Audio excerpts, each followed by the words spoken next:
Hello, my friends. It's Brian King again. Just finished a wonderful video chat with a new friend from the UK. And a lot of stuff starts coming out of me when I'm talking in real time that maybe I didn't realize I knew or understood or I'd never articulated it before. And one thing that I ended up sharing with this friend is that I, we live in a world that emphasizes being active, getting out, outdoorsy, climbing mountains, hiking, all that. And I used to do a lot of that stuff, and my body just simply won't do it anymore because of the various challenges I have. And there are days that profoundly sucks.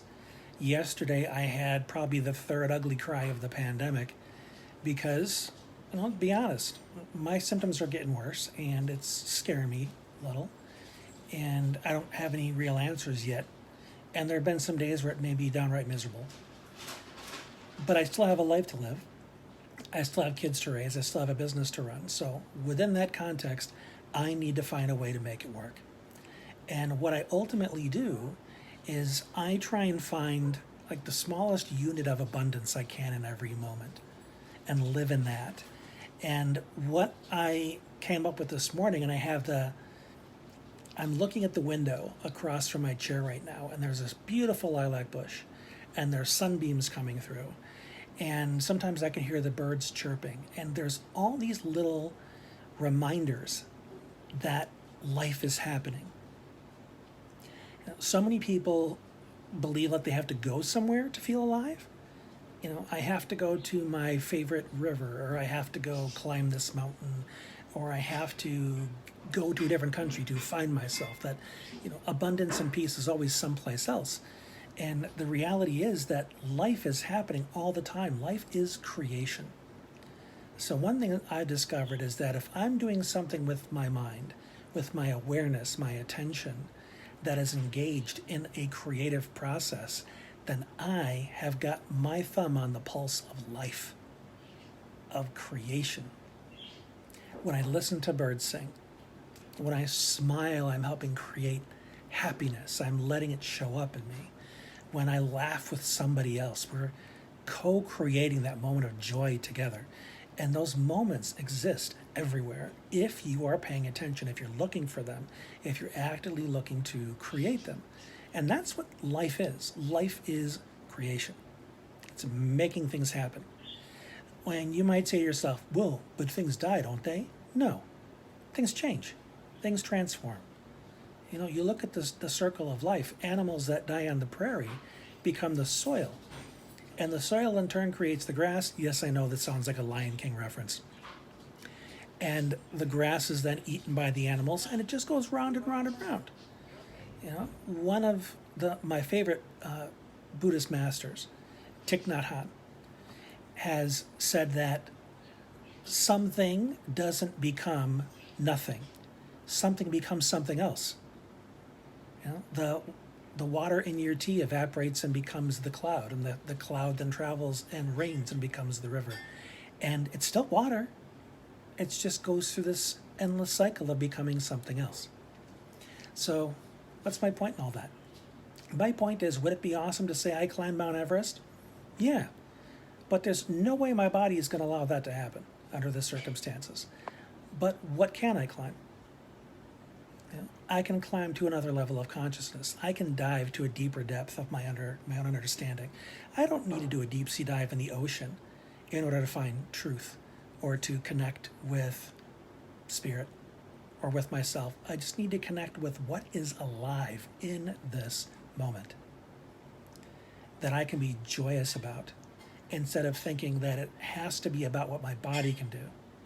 Well, let's face it, when you talk to a lot of those super athletes, so much of what they accomplished had to do with what their mind allowed them to consider. Being able to push through difficulty, being able to push through muscle pain. And I'll tell you, living with chronic illness is very similar.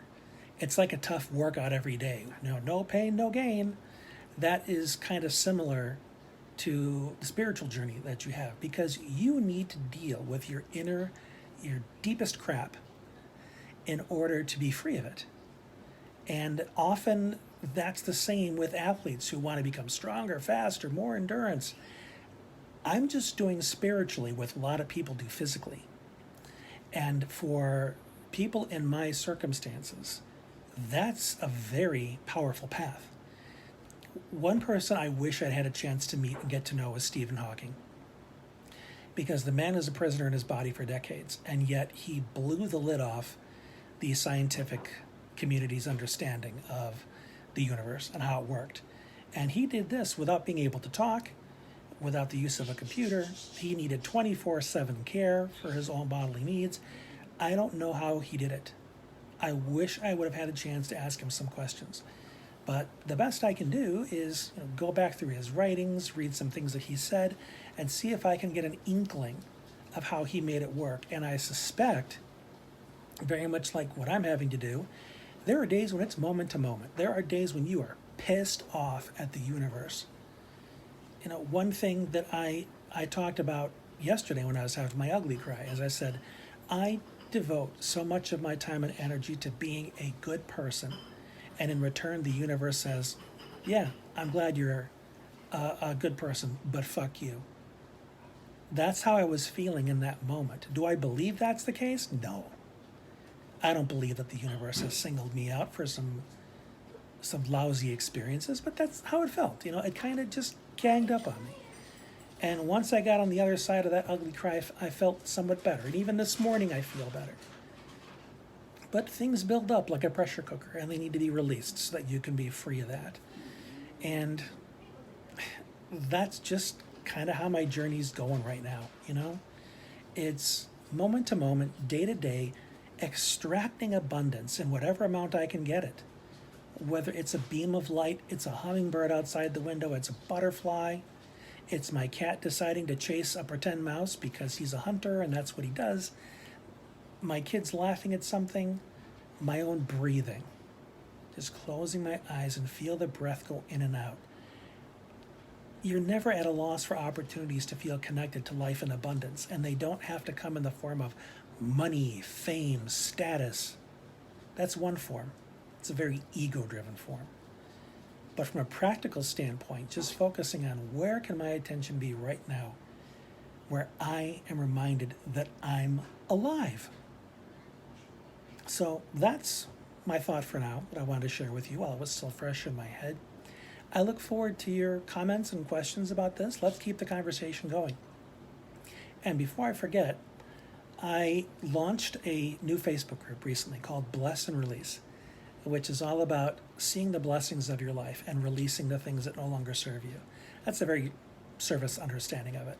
But really what it's about is finding your confidence by unlearning your insecurity. And if you're interested in being a part of this community, just send me a message and I'll tell you all the deets. I think you'll be very excited to hear all about it. So thank you for watching. Remember, no matter what happens, you're good enough. And thanks for being you.